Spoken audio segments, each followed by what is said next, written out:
വെറും 50 ദിവസങ്ങൾ മാത്രമാണ് നമുക്ക് പഠിക്കുവാൻ കിട്ടുന്നത് എന്നുള്ളതാണ് പ്രധാനപ്പെട്ട ഒരു വസ്തുത. അങ്ങോട്ട് പോകുമ്പോൾ 1/3 അനുവിന് എത്ര വയസ്സുണ്ടോ അതിന്റെ 1/3 അനിയത്തിയുടെ വയസ്സ്. നമുക്ക് അനിയത്തിന്ന് അനുവിലേക്കല്ലേ വരേണ്ടത്? എടാ, പോയിന്റിന് ശേഷം എത്ര അക്കമുണ്ട്? പോയിന്റിന് ശേഷം 2 അക്കമല്ലേ ഉള്ളത്? പോയിന്റിന് ശേഷം 2 അക്കമുണ്ടെങ്കിലേ ആ സംഖ്യയെ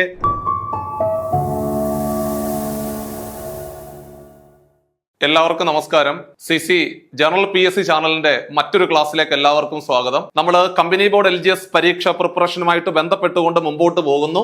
ജൂലൈ മാസം 18-ാം തീയതിയാണ് ആദ്യത്തെ 2 ഘട്ട പരീക്ഷകൾ നടക്കുന്നത്. തുടർന്ന് ഓഗസ്റ്റ് മാസം 1-ാം തീയതി 3-ാം ഘട്ടവും 4-ാം ഘട്ടവും പൂർത്തീകരിച്ചുകൊണ്ട് നമ്മൾ എഴുതുന്ന കമ്പനി ബോർഡ് LGS അല്ലെങ്കിൽ ബെവ്കോ LD ഉൾപ്പെടെയുള്ള ഇത്തവണത്തെ 10th പ്രിലിംസിന്റെ പരീക്ഷകൾക്കിനി വെറും 50 ദിവസങ്ങൾ മാത്രമാണ് നമുക്ക് പഠിക്കുവാൻ കിട്ടുന്നത് എന്നുള്ളതാണ് പ്രധാനപ്പെട്ട ഒരു വസ്തുത.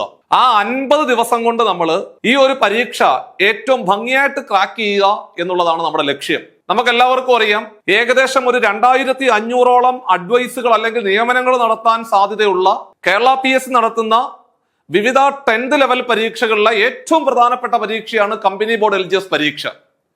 ഒരുപാട് നിയമനങ്ങൾ നടക്കുമെന്നുള്ളതാണ് ഈ ഒരു തസ്തികയുടെ ഏറ്റവും വലിയൊരു പ്രത്യേകത. അതുകൊണ്ട് സ്വാഭാവികമായിട്ടും കോമ്പറ്റീഷൻ പൊതുവെ കൂടുതലാണ്. അതുകൊണ്ട് നിങ്ങൾ പഠിച്ചു മുമ്പോട്ട് പോകുന്ന സമയത്ത് കാര്യക്ഷമമായിട്ട് ആ പരീക്ഷയ്ക്ക് വരുന്ന ചോദ്യങ്ങളുടെ നിലവാരത്തിലുള്ള ചോദ്യങ്ങൾ മാത്രം കേന്ദ്രീകരിച്ചുകൊണ്ട് ഏറ്റവും ഭംഗിയായിട്ട് പ്രിപ്പയർ ചെയ്തുകൊണ്ട് മുമ്പോട്ട് പോകണം.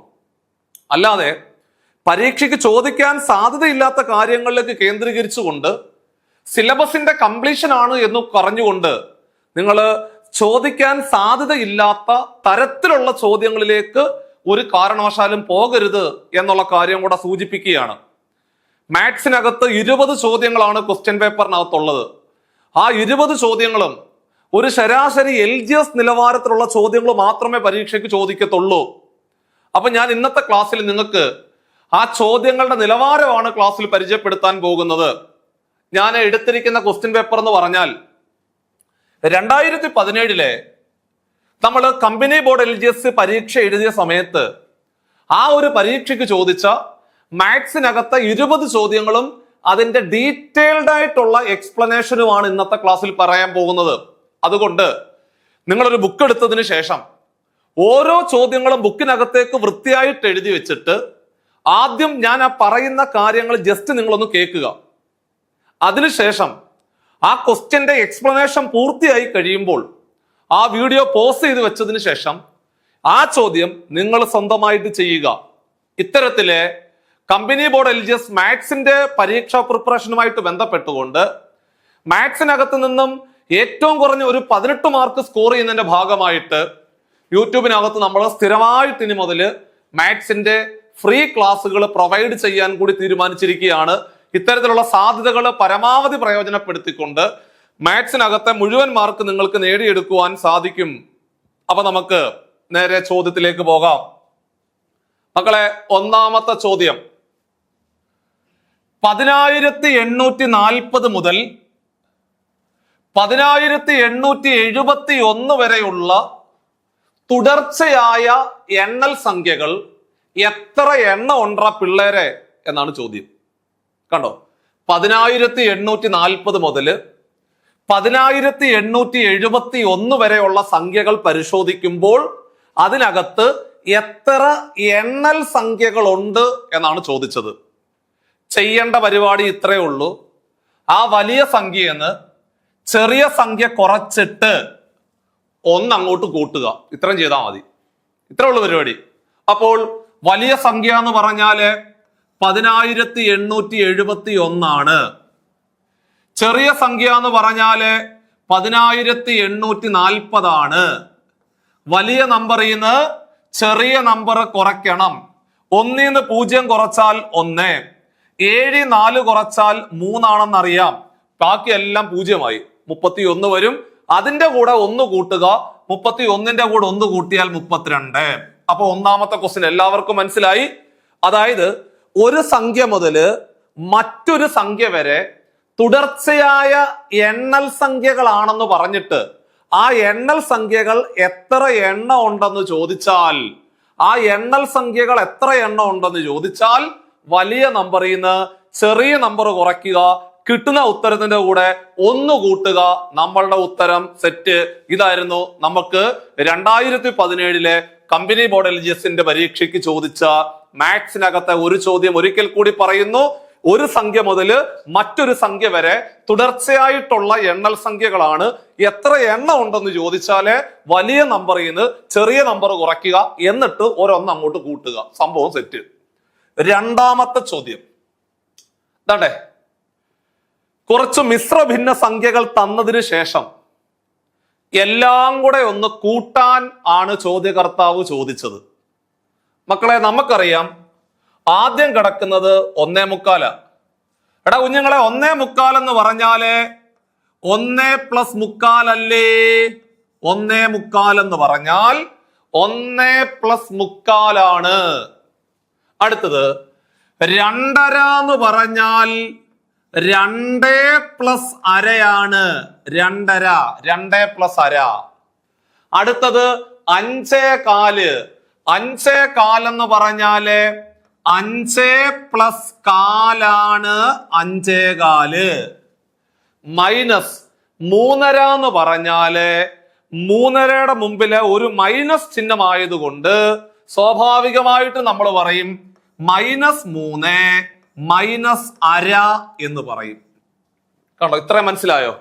1/4 എന്ന് പറഞ്ഞ 1+4, 2.5 എന്ന് പറഞ്ഞ 2+1/2 ആണ്. 5/4 എന്ന് പറഞ്ഞാൽ 5+4, -3.5 എന്ന് പറഞ്ഞാൽ -3 -1/2 എന്ന് നമുക്ക് കിട്ടി. മക്കളെ, ഈ കിടക്കുന്ന -1/2 ഈ കിടക്കുന്ന +1/2 കൂടെ നമുക്ക് കട്ട് ചെയ്ത് കളയാം. ഒരു -1/2 +1/2 കട്ട് ചെയ്ത് കളഞ്ഞു. ബാക്കിയുള്ള എണ്ണൽ സംഖ്യകൾ പരിശോധിച്ചാല് കുഞ്ഞുങ്ങളെ, ഇവിടെ 1 കിടപ്പുണ്ട്. ആ 1ന്റെ കൂടെ 2 കൂട്ടിയാൽ 3. എടാ, 3ന്റെ കൂടെ 5 കൂട്ടിയാൽ 8. ആ 8ന്ന് 3 കുറച്ചാൽ 5. അപ്പോൾ നമുക്ക് 5 എന്ന് കിട്ടി. എണ്ണൽ സംഖ്യകളെല്ലാം കൂടെ കൂട്ടിയപ്പോൾ നമുക്ക് 5 എന്ന് കിട്ടി. ഇവിടെ കിടക്കുന്ന 3/4, ഇവിടെ കിടക്കുന്ന 4 കൂടെ കൂട്ടിയാൽ 3/4 4 കൂടെ കൂട്ടിയാൽ 1 ആണ്. ഇവിടെ കിടക്കുന്ന 3/4 അവിടെ കിടക്കുന്ന 4 കൂടെ കൂട്ടിയാൽ 3/4 4 കൂടെ കൂട്ടിയാൽ 1 ആണ്. അപ്പൊ ആ 1 കൂടെ ചേർത്ത് പിടിച്ചു. 5ന്റെ കൂടെ 1 കൂട്ടിയാൽ നമ്മളുടെ ഉത്തരം 6 ആയിരുന്നു. അതായിരുന്നു ഓപ്ഷൻ ബി ആയിരുന്നു അതിന്റെ ശരിയായിട്ടുള്ള ഉത്തരം എന്ന് പറയുന്നത്. അപ്പോൾ നമുക്ക് വരാൻ പോകുന്ന പരീക്ഷയ്ക്ക് ചോദ്യങ്ങളെ ഏതറ്റം മുതൽ ഏതറ്റം വരെ വരുമെന്നും ഏതൊക്കെ ടോപ്പിക്കിൽ നിന്നാണ് ചോദ്യങ്ങൾ പരീക്ഷയ്ക്ക് ചോദിക്കുന്നത് എന്നും ഇത്തരത്തില് മുൻ വർഷങ്ങളിലെ LGS നിലവാരത്തിലുള്ള പരീക്ഷകളുടെ ചോദ്യ പേപ്പർ ചെയ്ത് പഠിക്കുമ്പോൾ നമുക്ക് കാര്യക്ഷമമായിട്ട് ഇതിന്റെ ഒരു അവസ്ഥ മനസ്സിലാക്കിയെടുക്കുവാൻ സാധിക്കും. അതുകൊണ്ട് നിങ്ങൾ പഠിക്കുമ്പോൾ LGS നിലവാരത്തിലുള്ള മുൻ വർഷ ചോദ്യങ്ങൾ കേന്ദ്രീകരിച്ചുകൊണ്ട് പഠിക്കണം എന്നുള്ള കാര്യം സ്നേഹത്തോടെ ഓർമ്മപ്പെടുത്തുന്നു. രണ്ടാമത്തെ ഉത്തരം നമുക്ക് 6 എന്ന് കിട്ടി. മക്കളെ, മൂന്നാമത്തെ ചോദ്യത്തിലേക്ക് നമ്മൾ പോന്നു. മൂന്നാമത്തെ ചോദ്യം ദാ പിടിച്ചു. മീനു തന്റെ യാത്രയുടെ 1/4 ഭാഗം ബസ്സിൽ പോയി. ഇതാണ്ട് നോക്കിക്കോടാ, ഇതാണ്ടേ, ഇവിടം മുതൽ ഇവിടം വരെയാണ് 1/4 എന്ന് കരുതാം. അപ്പൊ സ്വാഭാവികമായിട്ട് 1/4 ഇത്രയാണെങ്കിലേ ഇനി ഒരു കാലും കൂടെ കാണത്തില്ലടാ കുഞ്ഞുങ്ങളെ. ഉണ്ട്. ഈ 1/4 ഭാഗം എങ്ങനാ പോയത്? 1/4 ഭാഗം പോയത് ബസ്സിലാണ്. 1/4 ഭാഗം പോയത് ബസ്സിലും ബാക്കിയുള്ള 5 കിലോമീറ്റർ 1/4 കഴിഞ്ഞാൽ ബാക്കിയുള്ളത് 1/4 ആ 1/4 ഭാഗം എന്ന് പറയുന്നത് 5 കിലോമീറ്റർ ആണ്. അത് ഓട്ടോയിലാണ് പോയത് എന്ന് പറയുന്നു. എങ്കിൽ മീനു സഞ്ചരിച്ച ആകെ കിലോമീറ്റർ എത്രയാണെന്നാണ് ചോദ്യം. നമുക്ക് മനസ്സിലായി 4/1 എന്ന് പറയുന്നത് 5 കിലോമീറ്ററാ. എങ്ങനെ മനസ്സിലായി? ഇത് 1/4, ബസ്സിൽ 1/4 ആണെങ്കിൽ ബാക്കി സ്വാഭാവികമായിട്ടും ഓട്ടോയിൽ 1/4 ആണ്. മൊത്തം ഒന്നാണല്ലോ, ഫുൾ ഒന്നാണ്. അതിൽ മുക്കാല് കഴിഞ്ഞാൽ പിന്നെ ബാക്കി കാലല്ലേ ഉള്ളൂ. അതിൽ മുക്കാല് ബസ്സിലാണ് പോയതെങ്കിൽ കാല് ഓട്ടോയിലാണ് പോയത്, കാൽ ഓട്ടോയിലാണ്. ആ കാൽ ഭാഗം 4/1 എന്ന് പറയുന്നത് 5 ആണ്. 4/1 ദാണ്ടെ 4ആയിട്ട് പിരിച്ചതിൽ, ദാണ്ടെ 4ആയിട്ട് പിരിക്കുക, 1 2 3 4, 4ആയിട്ട് പിരിച്ചതില് 4ൽ 1 എന്ന് പറഞ്ഞ 5 ആണ് മക്കളെ. ഇത് 5 ആണെങ്കിൽ ഇതും 5 ആയിരിക്കും. എടാ ഇത് 5 ആണെങ്കിൽ ഇതും 5 ആണ്. അതേപോലെ ഇതും 5 ആണെന്ന് മനസ്സിലായി. സോ എല്ലാം കൂടെ കൂട്ടിയാൽ ആൻസർ സെറ്റ് ആയില്ലേ? ആകെ സഞ്ചരിച്ച ദൂരം 5ഉം 5ഉം കൂടെ കൂട്ടിയാൽ 10, 10ഉം 5ഉം കൂടെ കൂട്ടിയാൽ 15, 15ഉം 5ഉം കൂടെ കൂട്ടിയാൽ 20. Option A is the right answer. Set. ഇത്രേ ഉള്ളൂ പരിപാടി. ക്ലിയർ ആയോ? ഇതൊക്കെ പരീക്ഷയ്ക്ക് നമ്മളെ കാണുമ്പോൾ നമ്മൾ ഈ നിലവാരത്തിൽ ചിന്തിച്ചുകൊണ്ട് ആൻസറിലേക്ക് എത്തണം. അതുകൊണ്ട് മുൻവർഷ ചോദ്യങ്ങൾ സ്ഥിരമായിട്ട് ചെയ്ത് പഠിക്കണം. നമ്മൾ ചാനലിൽ സ്ഥിരമായിട്ട് മുൻവർഷ ചോദ്യങ്ങൾ, LGS നിലവാരത്തിലുള്ള ചോദ്യങ്ങൾ നിങ്ങൾക്ക് വേണ്ടി പ്രൊവൈഡ് ചെയ്യാൻ തീരുമാനിച്ചിരിക്കുന്നു. മാത്സിനകത്തെ മുഴുവൻ മാർക്കും അടിപ്പിക്കുക എന്നുള്ളതാണ് ലക്ഷ്യം. അതേണ്ട ഒറ്റയാന കണ്ടെത്താണ് ചോദ്യം. 2, 6, 7, 11 ഈ 4 സംഖ്യകൾ പരിശോധിച്ചാൽ ഇതിനകത്തെ ഒറ്റയാൻ ആരാണെന്നാണ് ചോദിച്ചത്. ഇത് കാണുമ്പോഴേ നിങ്ങൾ പറയും സാറേ 6 അല്ലേ ആൻസർ? മക്കളെ 6 ആണ് ആൻസർ. എന്തുകൊണ്ട്? ബാക്കിയുള്ളതെല്ലാം അഭാജ്യ സംഖ്യകളാണ്. ബാക്കിയുള്ളവന്മാരെല്ലാം അഭാജ്യ സംഖ്യകളാണ്.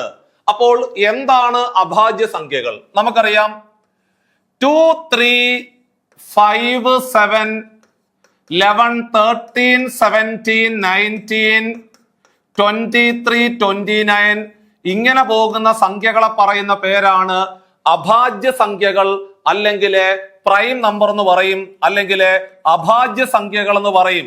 അപ്പൊ എന്താണ് അഭാജ്യ സംഖ്യകൾ എന്ന് ചോദിച്ചാൽ ഒരു സംഖ്യയെ ആ സംഖ്യ കൊണ്ടും ഒന്നുകൊണ്ടും മാത്രമേ പൂർണ്ണമായിട്ട് ഹരിക്കാൻ പറ്റത്തുള്ളെങ്കിൽ അത്തരം സംഖ്യകളെ പറയുന്ന പേരാണ് അഭാജ്യ സംഖ്യകൾ, അല്ലെങ്കിൽ പ്രൈം നമ്പർ എന്ന് പറയും. ഒന്നും കൂടെ പറയാം.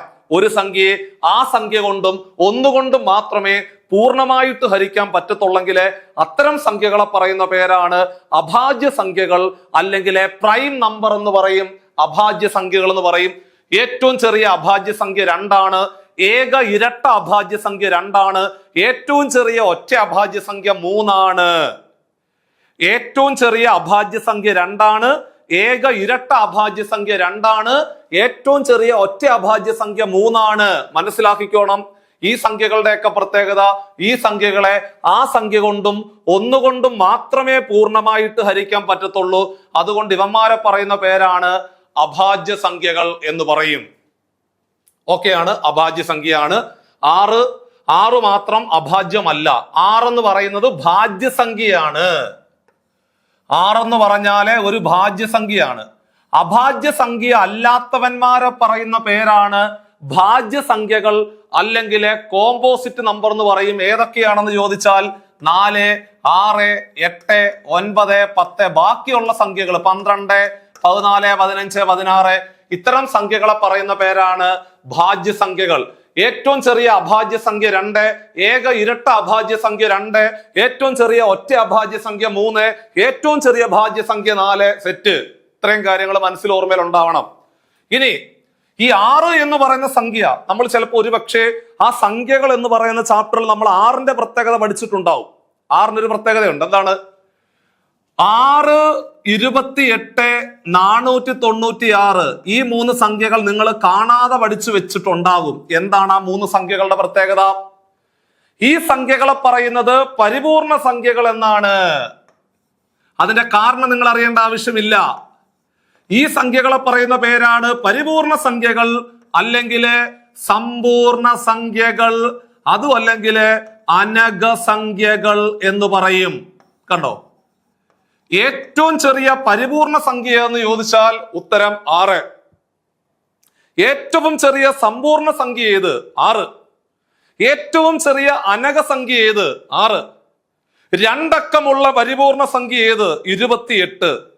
മക്കളെ 3 അക്കമുള്ള സമ്പൂർണ്ണ സംഖ്യ ഏത്? ഉത്തരം 496. ഇത്രയും കാര്യങ്ങൾ ബുക്കിനകത്തേക്ക് വൃത്തിയായിട്ട് എഴുതി ഭംഗിയായിട്ട് സൂക്ഷിച്ചു വെച്ചോണം. പിന്നീട് വായിക്കുമ്പോൾ ഉപകാരപ്പെടും. അടുത്ത ചോദ്യം താണ്ടേ, ഒരു കടയിലെ സോപ്പുകൾ അടുക്കി വെച്ചിരിക്കുന്നത് ഏറ്റവും താഴത്തെ വരിയിൽ 20. മക്കളെ, ഏറ്റവും താഴത്തെ വരിയിലെ 20,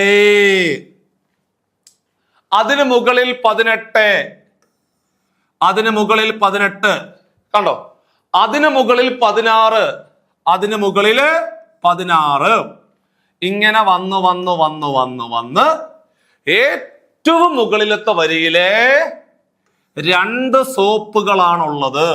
അപ്പോൾ ഏറ്റവും മുകളിലത്തെ വരിയിലെ 2 സോപ്പ് ഉണ്ടെന്ന് മനസ്സിലായി. ഏറ്റവും അവസാനത്തെ വരിയിലെ താഴറ്റത്തെ വരിയിലെ 20 എണ്ണം ഉണ്ട്. അപ്പോൾ നമുക്ക് ഇതിനെ വേണമെങ്കിൽ ഒരു സമാന്തര ശ്രേണിയുടെ രൂപത്തിൽ എഴുതിയാൽ ആദ്യ പദം 2, അതായത് ഏറ്റവും മുകളിൽ 2 സോപ്പ്, തൊട്ട് താഴെ 2 × 2 4, 4 × 2 6, ഇങ്ങനെ പോയി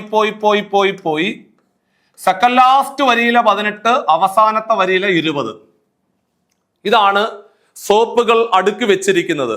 ഏറ്റവും മുകളിൽ 2, അതിന് താഴെ 4, 6, 8, 8, 10, 12 അങ്ങനെ പോയി ഏറ്റവും അവസാനത്തെ വരിയിലെ 20 സോപ്പുകൾ ഉണ്ടെന്ന് പറയുന്നു. അങ്ങനാണെങ്കിൽ മക്കളെ മൊത്തത്തിൽ എത്ര വരികൾ ഉണ്ടെന്നാണ് ചോദ്യം.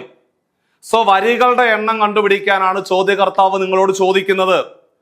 അപ്പൊ ഈ ചോദ്യം ചെയ്തെടുക്കാൻ നമ്മൾ സമാന്തര ശ്രേണി എന്ന് പറയുന്ന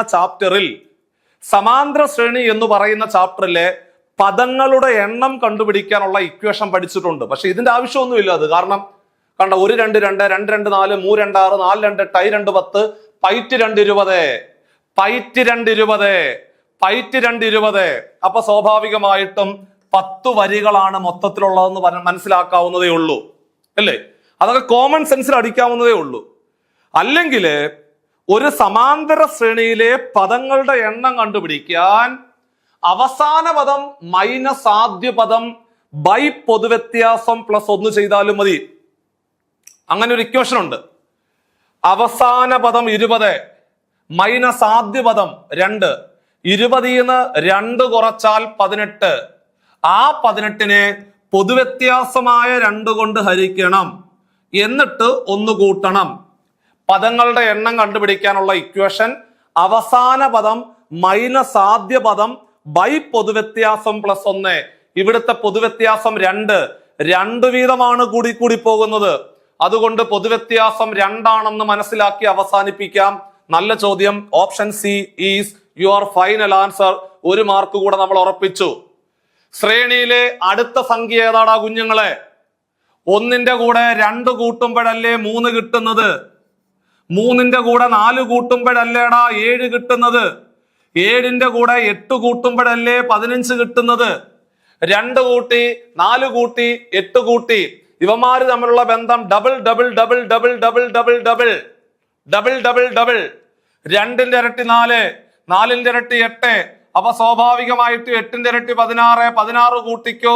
15ന്റെ കൂടെ 16 കൂട്ടിയാൽ 31. Option D is your final answer. Double double double double എടുത്ത് പോയാൽ മതി. 2ന്റെ ഇരട്ടി 4, 4ന്റെ ഇരട്ടി 8, 8ന്റെ ഇരട്ടി 16. അപ്പൊ സ്വാഭാവികമായിട്ടും 15ന്റെ കൂടെ 16 കൂട്ടുക. 15ന്റെ കൂടെ 16 കൂട്ടിയാൽ നമ്മളുടെ ഉത്തരം ഓപ്ഷൻ ഡി ആയിരുന്നു, 31. അടുത്ത ക്വസ്റ്റ്യനിലേക്ക് നമ്മൾ കണ്ണം പൂട്ടി പോകുന്നു. ദാ പിടിച്ചു. അനുവിന്റെ അച്ഛന്റെ വയസ്സ് അനുവിന്റെ വയസ്സിന്റെ 4 മടങ്ങാണ്. അനുവിന്റെ വയസ്സിന്റെ 1/3 അനുവിന്റെ അനിയത്തിയുടെ വയസ്സ്. അനിയത്തിക്ക് 3 വയസ്സാണെങ്കിൽ അനുവിന്റെ അച്ഛന്റെ വയസ്സ് എത്രടാ കുഞ്ഞുങ്ങളെ എന്നാണ് ചോദ്യം. അപ്പൊ ഇവിടെ ആരൊക്കെയുണ്ട്? അനു ഉണ്ട്, അനുവിന്റെ അച്ഛനുണ്ട്, അല്ലെ? അനു ഉണ്ട്, അനുവിന്റെ അച്ഛനുണ്ട്. ഇപ്പൊ 2 പേരായി. പിന്നെ പറയുന്നത് അനുവിന്റെ അനിയത്തിയുണ്ട്. 3 പേരേ ഉള്ളൂ. അപ്പോൾ നമുക്ക് അനിയത്തിയെ ആദ്യം അങ്ങോട്ട് എഴുതാം. ഏറ്റവും പ്രായം കുറഞ്ഞ കുഞ്ഞ് അവളാണല്ലോ. അപ്പൊ അവളെ നമുക്ക് ആദ്യം അങ്ങ് എഴുതി വെച്ചു, അനിയത്തി. രണ്ടാമത് നമ്മുടെ അനുമോളെ നമ്മൾ അങ്ങ് എഴുതി വെച്ചു. അപ്പൊ അനുമോള് രണ്ടാമത് വന്നു. അത് കഴിഞ്ഞാൽ നമ്മുടെ പ്രിയപ്പെട്ട അച്ഛനെ ഉണ്ടല്ലോ, അച്ഛനെ എടുത്ത് 3ാമത് കയറ്റി വെച്ചു. അനിയത്തിക്ക് 3 വയസ്സാണ് മക്കളെ. അനിയത്തിക്ക് 3 വയസ്സാണ്. 3 എഴുതി വെച്ചു. അനിയത്തിയുടെ വയസ്സ് 3. സെറ്റ്. ഇനി പറയുന്നു അനുവിന്റെ വയസ്സ് അനുവിന്റെ വയസ്സിന്റെ മൂന്നിലൊന്നാണ് അനുവിന്റെ അനിയത്തിയുടെ വയസ്സ്. അനുവിന്റെ വയസ്സിന്റെ മൂന്നിലൊന്നാണ് അനിയത്തിയുടെ വയസ്സ്. അതായത് അങ്ങോട്ട് പോകുമ്പോൾ മൂന്നിലൊന്നാണെന്ന്. അനുവിന് എത്ര വയസ്സുണ്ടോ അതിന്റെ മൂന്നിലൊന്നാണ് അനിയത്തിയുടെ വയസ്സ്. നമുക്ക് അനിയത്തിന്ന് അനുവിലേക്കല്ലേ വരേണ്ടത് മക്കളെ? നമുക്ക് മേപ്പോട്ടാണോ പോകേണ്ടത്? മേപ്പോട്ടാണ് പോകേണ്ടതെങ്കിൽ മൂന്നിലൊന്ന് എടുത്താൽ മതി. കാരണം അനുവിന്റെ വയസ്സിന്റെ മൂന്നിലൊന്നാണ് അനിയത്തിയുടേത്. അപ്പൊ നമുക്ക് താഴോട്ട് വരണമെങ്കിലോ മേപ്പോട്ട് പോകുമ്പോൾ മൂന്നിലൊന്നാണെങ്കിൽ താഴോട്ട് വരുമ്പോൾ മൂന്നിരട്ടിയല്ലേ? മേപ്പോട്ട് പോകുമ്പോൾ നാലിലൊന്നാണെങ്കിൽ താഴോട്ട് വരുമ്പോൾ നാലിരട്ടിയല്ലേ? അപ്പോൾ മേപ്പോട്ട് പോയത് മൂന്നിലൊന്നാണെങ്കിൽ താഴോട്ട് വരുമ്പോൾ മൂന്നിരട്ടി. അപ്പോൾ 3 × 3 9. കണ്ടോ? അനിയത്തിയുടെ 3 മടങ്ങാണ് അനുവിൻ്റെത്. കാരണം അനുവിന്റെ മൂന്നിലൊന്നാണ് അനിയത്തി. അപ്പൊ അനിയത്തിയുടെ 3 മടങ്ങാണ് ആര്? അനു. അപ്പൊ അത്രയായി, ക്ലിയർ ആയി. ഇനി പറയുന്നു അനുവിന്റെ അച്ഛന്റെ വയസ്സ് അനുവിന്റെ വയസ്സിന്റെ 4 മടങ്ങാ. അനുവിന് എത്ര വയസ്സുണ്ടോ അതിനെ 4 കൊണ്ട് ഗുണിക്കുന്നതാണ് അച്ഛന്റെ വയസ്സ്. അപ്പോൾ അനുവിന്റെ വയസ്സ് 9 ആണെങ്കിൽ അച്ഛന്റെ വയസ്സ് 4 ഗുണിക്കണ പിള്ളേരെ. 9നെ 4 കൊണ്ട് ഗുണിച്ചാല് 36. അതായത് ഓപ്ഷൻ എ ആയിരുന്നു റൈറ്റ് ആൻസർ. ഒന്നാമത്തെ ഓപ്ഷൻ എ കുത്തിവെച്ചു. 1 മാർക്ക് നമുക്ക് കിട്ടി. വയസ്സുമായിട്ട് ബന്ധപ്പെട്ടുകൊണ്ട് കഴിഞ്ഞ കമ്പനി ബോർഡ് LGS പരീക്ഷയ്ക്ക് നമ്മൾ കണ്ട ചോദ്യമാണ് ക്ലാസ്സിൽ പരിചയപ്പെടുത്തിയത്. അടുത്ത ചോദ്യം, 1, 4, 9, 16 എന്ന ശ്രേണിയിലെ അടുത്ത സംഖ്യ ഏത്? കാണുമ്പോഴേ പറയും 1ന്റെ സ്ക്വയർ ആണ് മക്കളെ 1, 2ന്റെ സ്ക്വയർ ആണ് 4. എടാ കുഞ്ഞുങ്ങളെ 3ന്റെ സ്ക്വയർ ആണ് 9, 4ന്റെ സ്ക്വയർ ആണ് 16. അപ്പോൾ നമ്മൾ പറയും 5ന്റെ സ്ക്വയർ ആണ് 25. 1ന്റെ സ്ക്വയർ, 2ന്റെ സ്ക്വയർ, 3ന്റെ സ്ക്വയർ, 4ന്റെ സ്ക്വയർ, 5ന്റെ സ്ക്വയർ, 5ന്റെ സ്ക്വയർ 25. ഇത്തരം സംഖ്യകളെ പറയുന്ന പേരാണ് പൂർണ്ണവർഗ സംഖ്യകൾ എന്ന് പറയും. ഇത്തരം സംഖ്യകളെ പറയുന്ന പേരാണ് പൂർണ്ണവർഗ സംഖ്യകൾ. അപ്പൊ നിങ്ങള് ദാണ്ടെ നമ്മുടെ സിലബസിനകത്ത് കിടക്കുന്ന വർഗവും വർഗമൂലവും എന്ന് പറയുന്ന ചാപ്റ്റർ നന്നായിട്ട് പഠിച്ചിട്ട് വേണം എക്സാം ഹാളിലേക്ക് പോകാൻ. കാരണം ഒരുപാട് ചോദ്യങ്ങൾ ആ ഒരു ഭാഗത്തു നിന്ന് പരീക്ഷയ്ക്ക് ചോദിക്കുന്നുണ്ട്. അപ്പോൾ നമ്മുടെ ഇവിടുത്തെ ഉത്തരം എന്ന് പറയുന്നത് 5ന്റെ സ്ക്വയർ ഓപ്ഷൻ സി ആയിരുന്നു റൈറ്റ് ആൻസർ. കൂട്ടത്തിൽ പെടാത്തത് ഏത്? ത്രികോണമുണ്ട്. ത്രികോണം എന്ന് കാണുമ്പോഴേ ദാണ്ട് ഇങ്ങനെ ഇരിക്കും. ഇതാണ് ത്രികോണം. 3 വശമുള്ള ഒരു രൂപത്തിനെയാണ് നമ്മൾ ത്രികോണം എന്ന് പറയുന്നത്. ഇത് വൃത്തമാണ്, വൃത്തം. അടുത്തത് ചതുരം. ഇതാണ് ചതുരം. അടുത്തത് സമചതുരം. കണ്ടോ? ഇങ്ങനെ 4 ഷേപ്പുകൾ തന്നിട്ട് ഇതിനകത്ത് കൂട്ടത്തിൽ പെടാത്തത് ഏത് എന്ന് പരീക്ഷയ്ക്ക് ചോദിക്കുമ്പോൾ നിങ്ങൾ പറഞ്ഞു കൊടുക്കണം വൃത്തമാണ് ശരിയായിട്ടുള്ള ഉത്തരം. എന്തുകൊണ്ട് വൃത്തം വന്നു എന്ന് ചോദിച്ചാൽ ബാക്കിയുള്ളതെല്ലാം വശങ്ങളുണ്ട്. ഇവിടെ 3 വശം, 4 വശം, 4 വശം വശങ്ങളുണ്ടെങ്കിൽ അതിനെ പറയുന്ന പേര് ബഹുഭുജം. വശങ്ങളുള്ള രൂപങ്ങളെ പറയുന്ന പേരാണ് ബഹുഭുജം. അതുകൊണ്ട് നമ്മൾ പറയും ബാക്കിയുള്ളവന്മാരെല്ലാം ബഹുഭുജങ്ങളാണ്. വൃത്തം എന്ന് പറയുന്നവൻ ബഹുഭുജമല്ല, ബാക്കിയുള്ളവന്മാരെല്ലാം ബഹുഭുജങ്ങളാണ്. അതുകൊണ്ട് ഓപ്ഷൻ ബി ആയിരുന്നു അതിന്റെ ശരിയായിട്ടുള്ള ഉത്തരം എന്ന് പറയുന്നത്. അടുത്ത ക്വസ്റ്റ്യൻ പിടിച്ചു. ആദ്യത്തെ 7 ഒറ്റ സംഖ്യകളുടെ ശരാശരി എത്രടാ കുഞ്ഞുങ്ങളെ എന്നാണ് ചോദ്യം. കണ്ണും പൂട്ടി കാണാതെ പഠിച്ചു വെച്ചു. ആദ്യത്തെ ഇത്ര എണ്ണൽ സംഖ്യകളുടെ ശരാശരി എത്ര എന്ന് ചോദിച്ചാൽ മക്കളെ, ആദ്യത്തെ ഇത്ര എണ്ണൽ സംഖ്യകളുടെ ശരാശരി എത്ര എന്ന് ചോദിച്ചാല് എടാ കുഞ്ഞുങ്ങളെ എണ്ണത്തിന്റെ പകുതി എടുക്കുക, 0.5 കൂട്ടുക. എണ്ണത്തിന്റെ പകുതി എടുക്കുക, 0.5 കൂട്ടുക. ആദ്യത്തെ 20 എണ്ണൽ സംഖ്യകളുടെ ശരാശരി എത്ര? ആദ്യത്തെ 50 എണ്ണൽ സംഖ്യകളുടെ ശരാശരി എത്ര? ആദ്യത്തെ 30 എണ്ണൽ സംഖ്യകളുടെ ശരാശരി എത്ര? ആദ്യത്തെ 100 എണ്ണൽ സംഖ്യകളുടെ ശരാശരി എത്ര? ആദ്യത്തെ ഇത്ര എണ്ണൽ സംഖ്യകളുടെ ശരാശരി എത്ര എന്ന് ചോദിച്ചാല് എണ്ണത്തിന്റെ പകുതി എടുക്കുക, 0.5 കൂട്ടുക. ആദ്യത്തെ ഇത്ര ഇരട്ട സംഖ്യകളുടെ ശരാശരി എത്ര എന്ന് ചോദിച്ചാല് എടാ കുഞ്ഞുങ്ങളെ ആ എണ്ണത്തിന്റെ കൂടെ ഒന്ന് കൂട്ടിക്കൂ, എണ്ണത്തിന്റെ കൂടെ ഒന്ന് കൂട്ടുക, എണ്ണത്തിന്റെ കൂടെ ഒന്ന് കൂട്ടുക. ആദ്യത്തെ ഇത്ര ഇരട്ട സംഖ്യകളുടെ ശരാശരി എത്ര എന്ന് ചോദിച്ചാല് എണ്ണത്തിന്റെ കൂടെ ഒന്ന് കൂട്ടുക. ആദ്യത്തെ ഇത്ര ഒറ്റ സംഖ്യകളുടെ ശരാശരി എത്ര എന്ന് ചോദിച്ചാല് ആ എണ്ണം തന്നെയാണ് ആൻസർ. ആ എണ്ണം തന്നെയാണ് ആൻസർ. ആ എണ്ണം തന്നെയാണ് ആൻസർ. അങ്ങനെയാണെങ്കിൽ ആദ്യത്തെ 7 ഒറ്റ സംഖ്യകളുടെ ശരാശരി എത്ര എന്ന് ചോദിച്ചാൽ നമ്മൾ പറയും 7 തന്നെയാണ്, ഓപ്ഷൻ ഡി ആണ്. കണ്ടോ? അപ്പോൾ ആദ്യത്തെ 50 എണ്ണൽ സംഖ്യകളുടെ ശരാശരി എത്ര എന്ന് ചോദിച്ചാൽ മക്കളെ എണ്ണത്തിന്റെ പകുതി 50ന്റെ പകുതി 25, 25ന്റെ കൂടെ 0.5 കൂട്ടിയാൽ ഉത്തരം 25.5. ഇന്നാ പിടിച്ചു. സെറ്റാണോ? ആദ്യത്തെ 50 ഇരട്ട സംഖ്യകളുടെ ശരാശരി എത്ര എന്ന് ചോദിച്ചാല് ആ 50ന്റെ കൂടെ ഒന്ന് കൂട്ടിക്കൂ, ഇന്നാ പിടി 51. ആദ്യത്തെ 50 ഒറ്റ സംഖ്യകളുടെ ശരാശരി എത്ര എന്ന് ചോദിച്ചാല് ആ എണ്ണം തന്നെ 50 തന്നെയാണ് ശരിയായിട്ടുള്ള ഉത്തരം. ആ ഒരു മാർക്ക് നമുക്ക് കിട്ടി. അടുത്ത ക്വസ്റ്റ്യൻ, 60 km/h വേഗതയിൽ സഞ്ചരിക്കുന്ന ഒരു കാറ് 1 മണിക്കൂർ കൊണ്ട് എത്ര ദൂരം സഞ്ചരിക്കുമെന്നാണ് ചോദ്യം.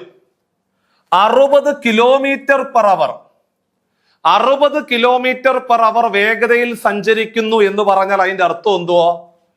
1 മണിക്കൂറിലെ മക്കളെ 1 മണിക്കൂറിലെ 60 കിലോമീറ്റർ ആണ് സഞ്ചരിക്കുന്നത്.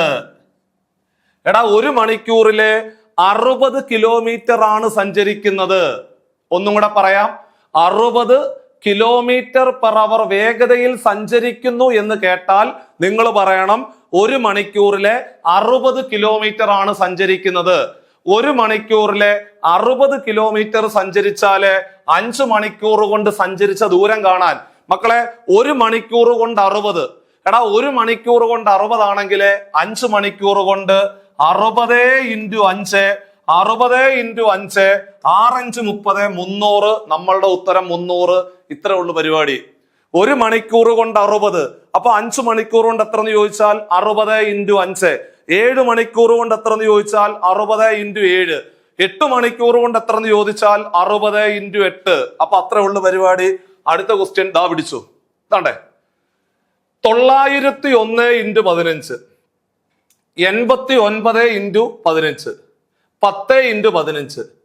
ഇവ ഗുണിച്ചു കൂട്ടുന്നത് ഡാഷ് × 15 തുല്യമാണ്. എന്താണ്? ഇവ ഗുണിച്ചു കൂട്ടുന്നത് ഡാഷ് × 15 തുല്യമാണെന്നാ പറയുന്നത്. അങ്ങനെയാണെങ്കിൽ ഇതാണ്ടേ 901 × 15 നമ്മൾ ഗുണിച്ചു. 901 × 15 നമ്മൾ ഗുണിച്ചു. അതവിടെ നിൽക്കട്ടെ, ഗുണിക്കാം, പിന്നെ ഗുണിക്കാം, അത് നിൽക്കട്ടെ. അടുത്തത് 80. ഇതിന് നമുക്കൊരു ബ്രാക്കറ്റ് ആക്കാം. ഓക്കെ, സെറ്റ് മക്കളെ. അടുത്തത് 89 × 15. 89 × 15 അത് ഓക്കെ. അടുത്തത് 10 × 15. അടുത്തത് 10 × 15. കണ്ടോ?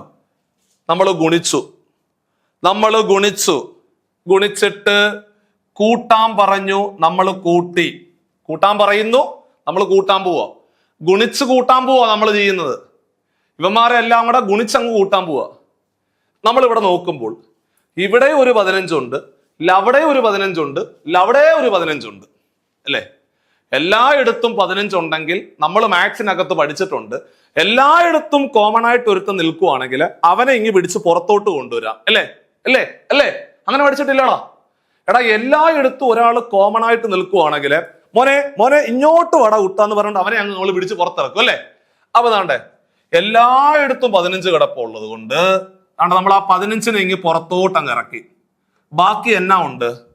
ബാക്കി ഒരു 901 ഈ ബ്രാക്കറ്റിനകത്തുണ്ട്. ഒരാളെ ഉള്ളത് കൊണ്ട് പിന്നെ ബ്രാക്കറ്റ് എഴുതണ്ട, പ്ലസ് ചിഹ്നം കൊടുത്തു.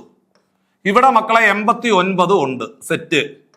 ഇവിടെ ബാക്കി പിന്നെ ഉള്ളത് 10 ആണ്. ഓക്കെ, 15 × 15 × ഈ 89ഉം 10ഉം കൂടെ കൂട്ടിയാൽ 99.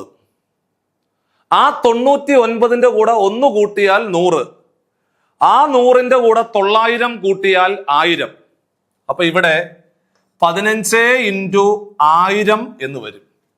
അപ്പോൾ ഡാഷ് ഇൻറ്റു 15ന് തുല്യമാണെന്ന് പറഞ്ഞാൽ 15 ഇൻറ്റു 1000ന് തുല്യം, അല്ലെങ്കിൽ 1000 ഇൻറ്റു 15ന് തുല്യം. 1000 ഇൻറ്റു 15ന് തുല്യമാണ്. 1000 ഇൻറ്റു 15ന് തുല്യമാണ്.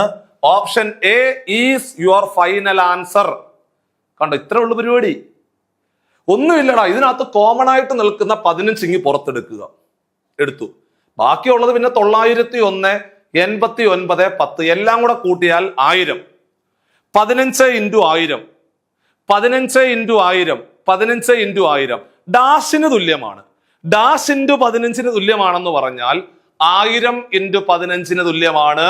അതുകൊണ്ട് ഓപ്ഷൻ എ നമുക്ക് പെട്ടെന്ന് ഒരു മാർക്ക് കൂടെ കിട്ടിയിരിക്കുന്നു. ദാണ്ടേ അടുത്ത ക്വസ്റ്റ്യൻ വന്നു.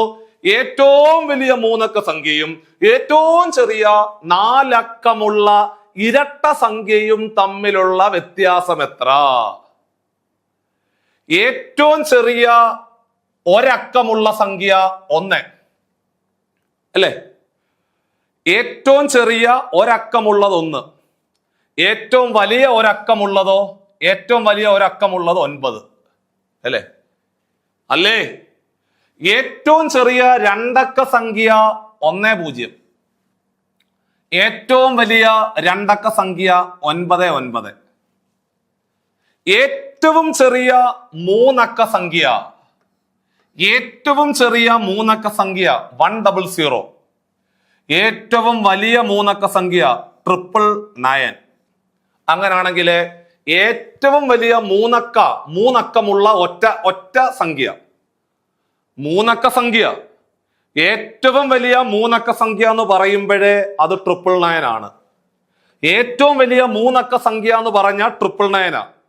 അത് ഒറ്റ സംഖ്യ ആണോ എന്നുകൂടി പരിശോധിച്ചാൽ മതി.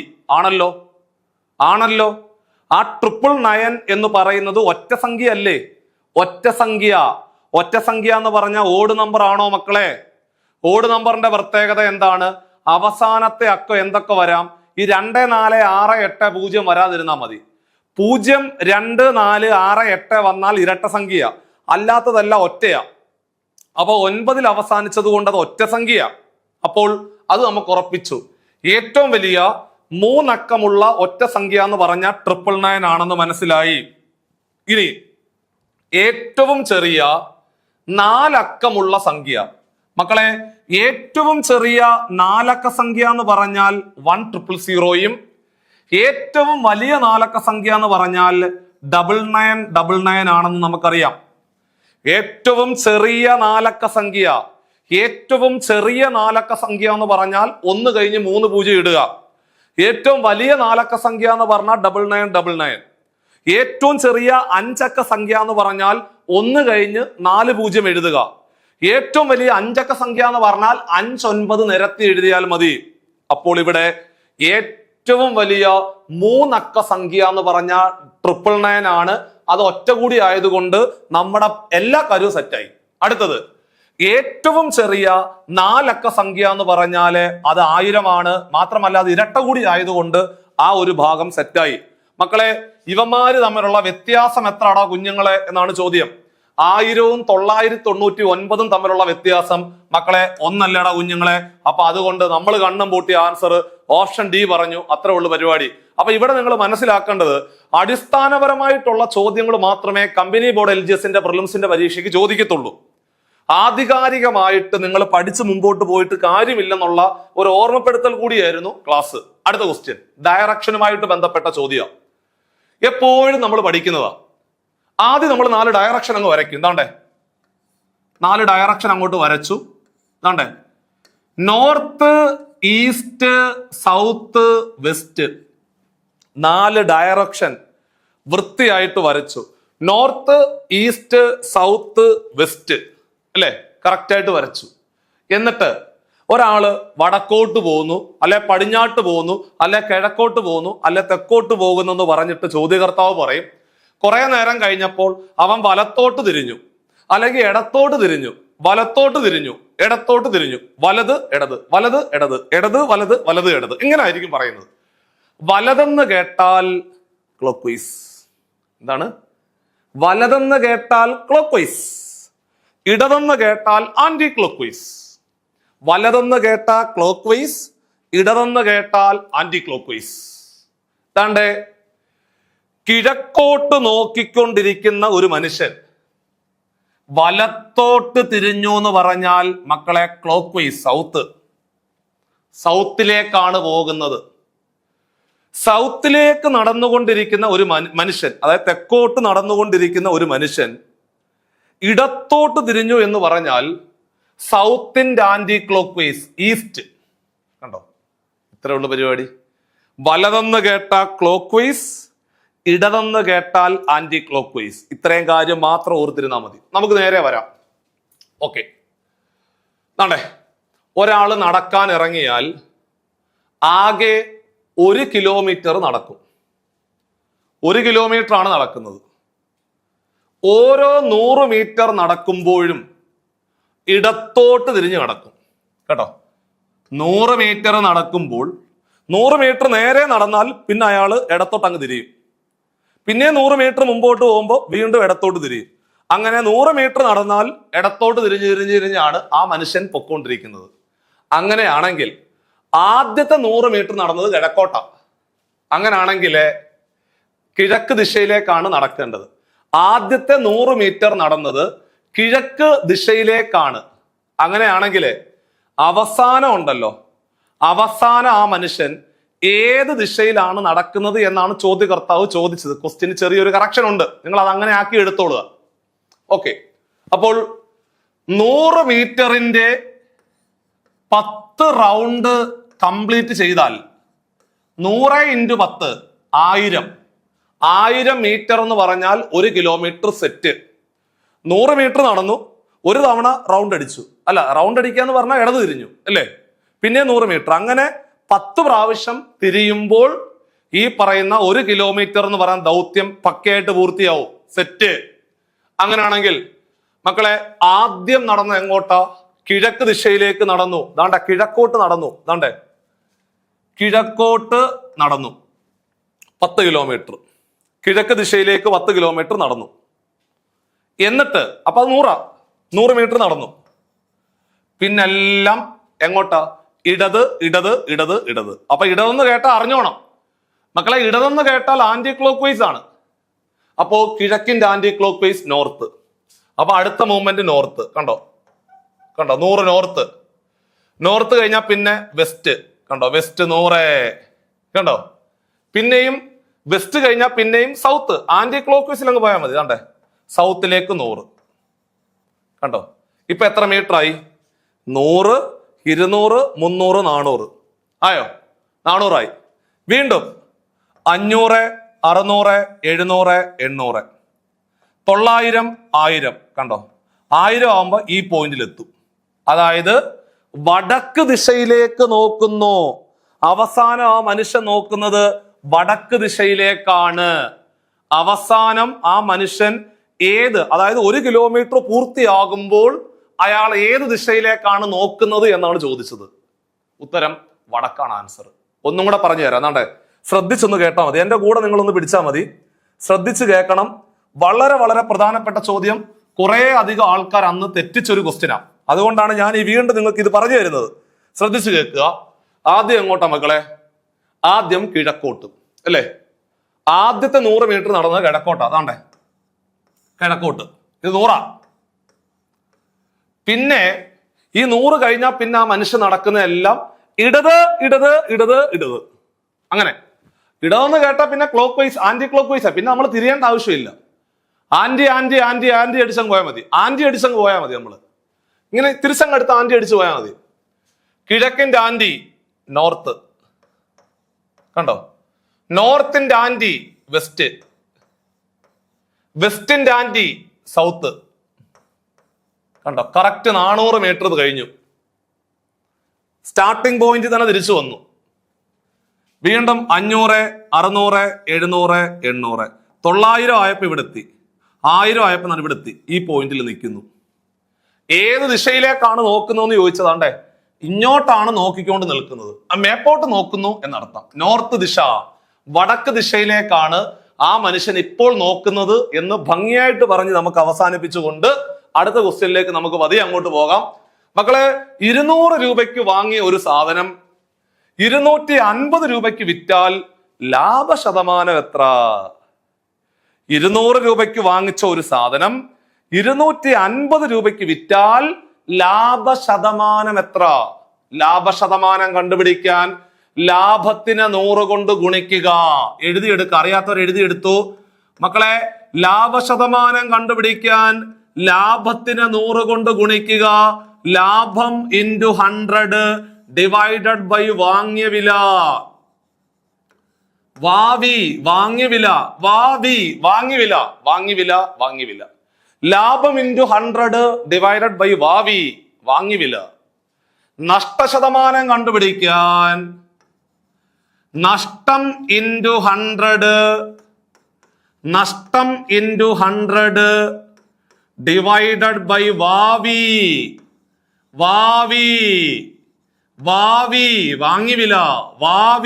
വാങ്ങിയ വില. അത്രേ ഉള്ളൂ. അപ്പോൾ 200 രൂപയ്ക്ക് വാങ്ങിച്ച ഒരു സാധനം 250 രൂപയ്ക്ക് വിറ്റു എന്ന് പറഞ്ഞാൽ 50 രൂപയാണ് ലാഭം കിട്ടിയത്. 200 രൂപയ്ക്ക് വാങ്ങിച്ച ഒരു സാധനം 250 രൂപയ്ക്ക് വിറ്റു എന്ന് പറഞ്ഞാൽ അതിന്റെ അർത്ഥം 50 രൂപ ലാഭം കിട്ടി. അപ്പോൾ ലാഭം എത്ര? ലാഭം 50. ലാഭത്തിനെ 100 കൊണ്ട് ഗുണിക്കുക. ലാഭം ഇൻറ്റു 100 ഡിവൈഡഡ് ബൈ വാങ്ങിയ വില. വാങ്ങിയ വില 200.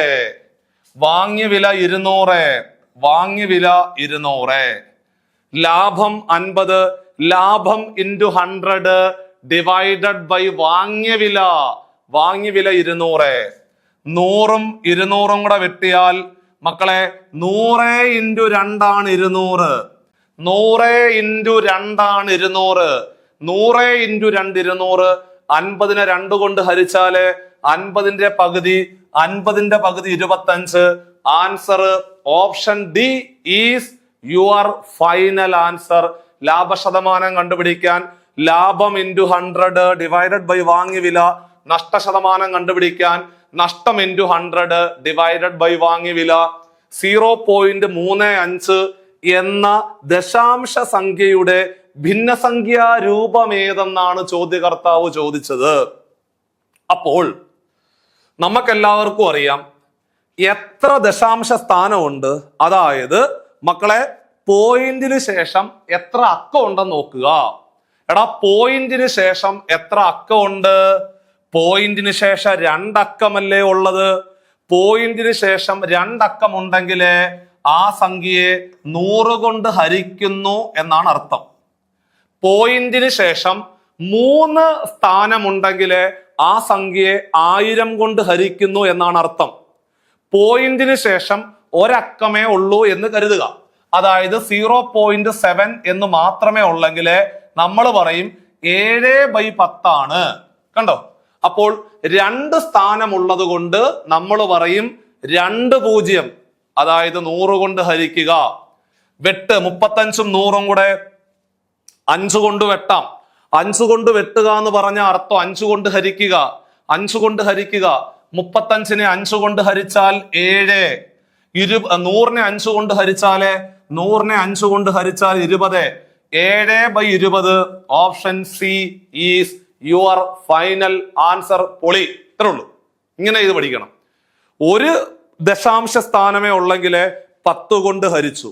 2 ആണെങ്കിൽ 100, 3 ആണെങ്കിൽ 1000. ഇപ്പൊ ഞാൻ ചോദിക്കുവാണ് കുഞ്ഞുങ്ങളെ, 0.268 എന്ന് കണ്ടാൽ നിങ്ങൾ പറഞ്ഞു കൊടുക്കണം 268 ഡിവൈഡഡ് ബൈ 1000 ആണ് എന്ന് പറഞ്ഞു കൊടുക്കണം. അപ്പോൾ ഒരെണ്ണേ ഉള്ളെങ്കിൽ, ഒരു സ്ഥാനമേ ഉള്ളെങ്കിൽ 10, 2 ആണെങ്കിൽ 100, 3 ആണെങ്കിൽ 1000 എന്ന് വൃത്തിയായിട്ട് പറഞ്ഞു കൊടുക്കണം. അടുത്ത ചോദ്യം, ഒരു സൈക്കിൾ ചക്രം 10 പ്രാവശ്യം കറങ്ങുമ്പോൾ 32 മീറ്റർ. ശ്രദ്ധിച്ചു കേൾക്കണം, ഇതൊരു അല്പം ബുദ്ധിമുട്ടുള്ള ചോദ്യം. 10 പ്രാവശ്യം കറങ്ങുമ്പോൾ 32 മീറ്റർ എങ്കിൽ 4 കിലോമീറ്റർ ദൂരം സഞ്ചരിക്കാൻ എത്ര പ്രാവശ്യം കറങ്ങണം? അപ്പൊ ഇവിടെ ഒരാള് മീറ്ററിൽ കിടക്കുന്നു, മറ്റൊരുത്തൻ കിലോമീറ്ററിൽ കിടക്കുന്നു. ഒരുത്തൻ മീറ്റർ, മറ്റൊരുത്തൻ കിലോമീറ്റർ. അങ്ങനെ വരാൻ വഴിയില്ല, അല്ലെങ്കിൽ അങ്ങനെ വരരുത്. അങ്ങനെ വന്നാൽ നമ്മൾ സെയിം ആക്കണം. കിലോമീറ്ററിനെ മീറ്റർ ആക്കാൻ 1000 കൊണ്ട് ഗുണിക്കുക. കിലോമീറ്ററിനെ മീറ്റർ ആക്കാൻ 1000 കൊണ്ട് ഗുണിക്കുക. കിലോമീറ്ററിനെ മീറ്റർ ആക്കാൻ 1000 കൊണ്ട് ഗുണിക്കുക. അതായത് 4 കിലോമീറ്റർ എന്ന് പറഞ്ഞാല് 4 × 1000, അതായത് 4000 മീറ്റർ ആണെന്ന് മനസ്സിലായി. 4 കിലോമീറ്റർ എന്ന് പറയുന്നത് 4000 മീറ്റർ ആണെന്ന് മനസ്സിലാക്കുക. കിലോമീറ്ററിനെ മീറ്റർ ആക്കാൻ 1000 കൊണ്ട് ഗുണിച്ചു. 4 കിലോമീറ്റർ എന്ന് പറഞ്ഞാൽ 4 × 1000 4000 മീറ്റർ ആണ്. ഇവിടെ മനസ്സിലാക്കേണ്ടത് ദേണ്ടേ മക്കളെ, 32 മീറ്ററിന് 32 മീറ്ററിന് 10 പ്രാവശ്യം 10. 32 മീറ്ററിന് 10.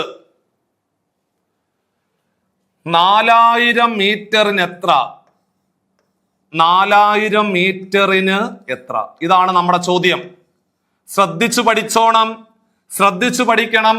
32 ആണെങ്കിൽ 10, 32 ആണെങ്കിൽ 10, 4000 ആണെങ്കിൽ എത്ര? 32 ആണെങ്കിൽ 10, 4000 ആണെങ്കിൽ എത്ര? 32 ആണെങ്കിൽ 10, 32 ആണെങ്കിൽ 10, 4000 ആണെങ്കിൽ എത്ര എന്നാണ് ചോദ്യം. ക്രോസ് ആയിട്ട് ഗുണിച്ചാൽ മതി. ക്രോസ് ആയിട്ട് ഗുണിക്കുക, ക്രോസ് ആയിട്ട് ഗുണിക്കുക, ക്രോസ് ആയിട്ട് ഗുണിക്കുക. 2 എണ്ണം ഉള്ളത് ഗുണിക്കുക, 1 എണ്ണം ഉള്ളത് ഹരിക്കുക. 2 എണ്ണം ഉള്ളത് ഗുണിക്കുക, 1 എണ്ണം ഉള്ളത് ഹരിക്കുക. 2 എണ്ണം ഉള്ളത് ദാ പിടിച്ചു 4000 10. 2 എണ്ണം ഉള്ളത് 4000 10. 1 എണ്ണം ഉള്ളത് ഹരിക്കുക, 1 എണ്ണം ഉള്ളത് 32. 2 എണ്ണം ഉള്ളത് ഗുണിക്കുക, 1 എണ്ണം ഉള്ളത് ഹരിക്കുക. 2 എണ്ണം ഉള്ളത് 4000 10, 1 എണ്ണം ഉള്ളത് 32. വിട്ടിക്കൂ. ഈ കിടക്കുന്ന 40ഉം ഈ കിടക്കുന്ന 32ഉം കൂടെ എന്റെ മനസ്സിൽ പെട്ടെന്ന് വന്നത് 8 കൊണ്ട് വെട്ടാം, 8 കൊണ്ട് ഹരിക്കാം, 8 കൊണ്ട് ഹരിക്കാം, 8 കൊണ്ട് ഹരിക്കാം. 32നെ 8 കൊണ്ട് ഹരിച്ചാൽ 4. 40നെ 8 കൊണ്ട് ഹരിച്ചാൽ 5. ആ 2 0 മറന്നു പോകരുത്, ആ 2 0 മറന്നു പോകരുത് മക്കളെ. ഈ കിടക്കുന്ന 4ഉം ഈ കിടക്കുന്ന 500ഉം കൂടെ നമുക്ക് 2 കൊണ്ട് വെട്ടിക്കൂടെ? വേണമെങ്കിൽ 4 കൊണ്ട് വെട്ടാവുന്നതേ ഉള്ളൂ. കാരണം ഒരു സംഖ്യയെ 4 കൊണ്ട് വെട്ടണമെങ്കിൽ പകുതിയുടെ പകുതി എടുത്താൽ മതി. ഒരു സംഖ്യയെ 4 കൊണ്ട് വെട്ടാൻ പകുതിയുടെ പകുതി എടുത്താൽ മതി. പകുതിയുടെ പകുതി, പകുതിയുടെ പകുതി. അപ്പൊ 500 4ഉം കൂടെ വെട്ടാൻ 500ന്റെ പകുതി 250, 250ന്റെ പകുതി 125 എടുത്താൽ മതി. പകുതിയുടെ പകുതി. 125ഉം 10ഉം കൂടെ ഗുണിച്ചാല് മക്കളെ ഒരു സംഖ്യ 10 കൊണ്ട് ഗുണിക്കാൻ ഒരു 0 ഇട്ട് കൊടുത്താൽ മതി. 125നെ 10 കൊണ്ട് ഗുണിച്ചാൽ നമ്മളുടെ ഉത്തരം 1250 സെറ്റ്. അപ്പൊ അവിടെ പ്രത്യേകം ശ്രദ്ധിക്കേണ്ടത് ഒരെണ്ണം മീറ്ററും ഒരെണ്ണം കിലോമീറ്ററും ആണ്. കിലോമീറ്ററിനെ മീറ്റർ ആക്കാൻ 1000 കൊണ്ട് ഗുണിക്കുക. കിലോമീറ്ററിനെ മീറ്റർ ആക്കാൻ 1000 കൊണ്ട് ഗുണിക്കുക. അപ്പോൾ നമുക്ക് മനസ്സിലായി, 32 മീറ്ററിന് 10, 32ന് 10, 4000ത്തിന് എത്ര? ക്രോസ് ആയിട്ട് ഗുണിച്ചാൽ മതി. അടുത്തത് ബോട്ട് മാസ് റൂളുമായിട്ട് ബന്ധപ്പെട്ടുകൊണ്ട് ചോദിച്ച ഒരു ചോദ്യം. ഇത് കാണുമ്പോഴേ നമുക്കറിയാം, ബോർഡ് മാസ് റൂളുമായിട്ട് ബന്ധപ്പെട്ട ഏത് ചോദ്യം പരീക്ഷയ്ക്ക് ചോദിച്ചാലും മക്കളെ ആദ്യം ബ്രാക്കറ്റ് ചെയ്യണം. ക്വസ്റ്റ്യനകത്ത് ബ്രാക്കറ്റ് ഉണ്ടോ? ചോദ്യം എടുത്തെഴുതാം. ദാണ്ടേ 2 + 16 ഡിവൈഡഡ് ബൈ 2 × 4 - 5 ആണ് ചോദിച്ചത്. ബ്രാക്കറ്റ് ഇല്ല. ബ്രാക്കറ്റ് ഇല്ലെങ്കിൽ ഓഫ് ഉണ്ടോ? ഓഫ് ഇല്ല. ഓഫ് ഉണ്ടോ നോക്കണം. ഓഫിന്റെ മലയാളമാണ് ഇൻഡേ അല്ലെങ്കിൽ യുഡേ. ഇൻഡേ യുഡേ ഓഫ് ഉണ്ടോ? ഇല്ല. അപ്പോൾ അടുത്ത സ്റ്റെപ്പ് ഡിവിഷൻ ചെയ്യണം. Division, division. ദാണ്ട് ഡിവിഷൻ മാത്രം ചെയ്യുക. 16നെ 2 കൊണ്ട് ഹരിച്ചാൽ 8 ആണ് കുഞ്ഞുങ്ങളെ. 16നെ 2 കൊണ്ട് ഹരിച്ചാൽ 8 × 4 - 5 അതുപോലെ എഴുതി വെച്ചു. ബ്രാക്കറ്റ് ഇല്ല, ഓഫ് ഇല്ല, ഡിവിഷൻ ഉണ്ടായിരുന്നു. ഡിവിഷൻ ചെയ്ത് കഴിഞ്ഞു. അത് മാത്രമേ ചെയ്തുള്ളൂ. 16നെ 2 കൊണ്ട് ഹരിച്ചാൽ 8. ഡിവിഷനും കഴിഞ്ഞാൽ പിന്നെ ചെയ്യേണ്ടത് മൾട്ടിപ്ലിക്കേഷൻ, ഗുണനം ചെയ്യണം. ദാണ്ടെ ഇതാണ് ഗുണനം. ഗുണനം ചെയ്യുക. 2 + 8 × 4 32. അത് മാത്രമേ ചെയ്യാവുള്ളൂ. അതും ചെയ്ത് സെറ്റാക്കി. ഇനി അഡീഷനും സബ്ട്രാക്ഷനും. ആദ്യം അഡീഷൻ. 2ഉം 32ഉം കൂടെ കൂട്ടിയാൽ മക്കളെ 34. 34ൽ നിന്ന് 5 കുറച്ചാല് 29. ഓപ്ഷൻ ബി ഉത്തരം 29 എന്ന് എഴുതി അവസാനിപ്പിച്ചു. നിങ്ങളുടെ പെട്ടിയിലോട്ട് വീണ്ടും 1 മാർക്ക് കൂടി വന്നു. അങ്ങനെ 18 ചോദ്യങ്ങൾ കവർ ചെയ്ത് കഴിഞ്ഞു. 19ാമത്തെ ചോദ്യം ഇവിടെ വിട്ടുപോയ ഭാഗം പൂരിപ്പിക്കാനാണ് ചോദിച്ചത്. എളുപ്പമുള്ള ചോദ്യമാണ്. ഇത്തരത്തിലെ ഒരു ചോദ്യം പരീക്ഷയ്ക്ക് ചോദിക്കും. ദാണ്ടെ XYZ, അത് കാണുമ്പോഴേ അറിയാം, ബന്ധം മനസ്സിലായി. PQRSTUVRSTUVWXYZ അല്ലേ? ഇത് നോക്കുമ്പോഴേ മനസ്സിലായി. ഇസഡിൽ നിന്ന് 1 കുറയ്ക്കുന്നതാണ് Y, Yയിൽ നിന്ന് 1 കുറയ്ക്കുന്നതാണ് X. അപ്പൊ സ്വാഭാവികമായിട്ടും Xൽ നിന്ന് 1 കുറയ്ക്കുക. ആദ്യത്തെ അക്ഷരം W ആണെന്ന് മനസ്സിലായി. ആദ്യത്തെ അക്ഷരം W ആണെന്ന് മനസ്സിലായി. ഇനി അടുത്തത് ദാണ്ടെ ആദ്യം, ഇനി രണ്ടാമത് കിടക്കുന്ന അക്ഷരം പിടിക്കുക. അല്ലെങ്കിൽ നമ്മൾ അവസാനം കിടക്കുന്ന അക്ഷരം പിടിച്ചാലും മതി. അവസാനം A ഉണ്ട്, B ഉണ്ട്, C ഉണ്ട്. അപ്പൊ അവസാനം D ആണ് വരേണ്ടതെന്ന് മനസ്സിലായി. അപ്പൊ ആദ്യത്തെയും അവസാനത്തെയും അക്ഷരങ്ങൾ കിട്ടി.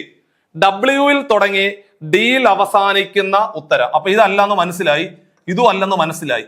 ഒന്നുകിൽ B അല്ലെങ്കിൽ D ആണെന്ന് മനസ്സിലായി. ഇനി ഇവിടെ B C D, B C D, അടുത്തത് E അല്ലേ? A വേണ്ട, അവര് A വേണ്ടെന്ന് പറയുന്നു. B C D E. അപ്പൊ വെഡ് എന്ന് പറഞ്ഞാല് ഓപ്ഷൻ ബി ആയിരുന്നു അതിന്റെ ശരിയായിട്ടുള്ള ഉത്തരം. സിമ്പിൾ ആയിട്ട് ക്രാക്ക് ചെയ്യാൻ പറ്റുന്ന ഒരു സിമ്പിൾ ചോദ്യം. സോ അങ്ങനെയാണെന്നുണ്ടെങ്കിൽ നമ്മുടെ ഈ ക്വസ്റ്റ്യൻ പേപ്പറിലെ അവസാനത്തെ ചോദ്യം നമ്മുടെ മുമ്പിലേക്ക് എത്തിയിരിക്കുന്നു. ചോദ്യം ഇതാണ്. നമ്മള് ദാണ്ടെ ഒരു സമാന ബന്ധങ്ങൾ എന്ന് പറയുന്ന ടോപ്പിക്കുമായിട്ട് ബന്ധപ്പെട്ട ചോദ്യം. തീയതി വരുന്നത് എവിടുന്നാ? എന്തിനാ? നമുക്ക് കലണ്ടർ നോക്കുമ്പോഴല്ല തീയതി കിട്ടുന്നത്. കലണ്ടറിൽ നോക്കുമ്പോഴാണ് തീയതി കിട്ടുന്നത് അല്ലേ? കലണ്ടറിൽ നോക്കുമ്പോൾ നമുക്ക് തീയതി മനസ്സിലാവും. 1-ാം തീയതി, 2-ാം തീയതി, 5-ാം തീയതി, 8-ാം തീയതി. അപ്പോൾ സമയം കണ്ടുപിടിക്കണമെങ്കിൽ എന്തിൽ നോക്കണം? ക്ലോക്കിൽ നോക്കണ്ടടാ കുഞ്ഞുങ്ങളെ. ക്ലോക്കിലല്ലേ നോക്കേണ്ടത്. അപ്പൊ ഉത്തരം ക്ലോക്ക് എന്ന് കിട്ടി. അങ്ങനെ നമ്മൾ 2017 കമ്പനി ബോർഡ് LGSന്റെ പരീക്ഷയ്ക്ക് ചോദിച്ച 20 ചോദ്യങ്ങളും ഡീറ്റെയിൽഡ് ആയിട്ട് നമ്മൾ ക്ലാസ്സിൽ പറഞ്ഞ് അവസാനിപ്പിച്ചു. വളരെ ഭംഗിയായിട്ട് പറഞ്ഞ് നമ്മൾ അവസാനിപ്പിച്ചിരിക്കുകയാണ്. ഇനി അടുത്തതായിട്ട് നമുക്ക് പറയാനുള്ള വളരെ പ്രധാനപ്പെട്ട കാര്യം എന്ന് പറയുന്നത്, നിങ്ങൾ ഓരോരുത്തരും കണ്ടതാണ്, നമ്മുടെ കമ്പനി ബോർഡ് LGSന്റെ പരീക്ഷയ്ക്ക് ഇനി ദിവസങ്ങൾ മാത്രമേ ബാക്കിയുള്ളൂ. നിങ്ങൾക്ക് ഇപ്പൊ മാത്സിന്റെ നിലവാരം എന്താണെന്ന് മനസ്സിലായി അല്ലേ? ഏത് നിലവാരത്തിലുള്ള ചോദ്യങ്ങളാണ് പരീക്ഷയ്ക്ക് ചോദിക്കുന്നത്, എങ്ങനെയുള്ള ചോദ്യങ്ങളാണ് ക്വസ്റ്റ്യൻ പേപ്പറിനകത്ത് വരുന്നത്, മാത്സ് നമ്മൾ സാധാരണ ഒരു +2 നിലവാരത്തിൽ പഠിക്കണോ എന്നതുൾപ്പെടെയുള്ള ഒരു ചോദ്യത്തിനുള്ള ഉത്തരം നിങ്ങൾക്ക് മനസ്സിലായില്ലേ? ഈ ഒരു നിലവാരത്തിലുള്ള ക്വസ്റ്റ്യൻ പേപ്പർ ആണ് കഴിഞ്ഞ പരീക്ഷയ്ക്ക് നമുക്ക് ചോദിച്ചത്. അപ്പൊ ഇനിയും നമ്മുടെ മുമ്പിൽ സമയമുണ്ടെന്ന് മനസ്സിലായില്ലേ? അതായത് ഇനി പഠിച്ച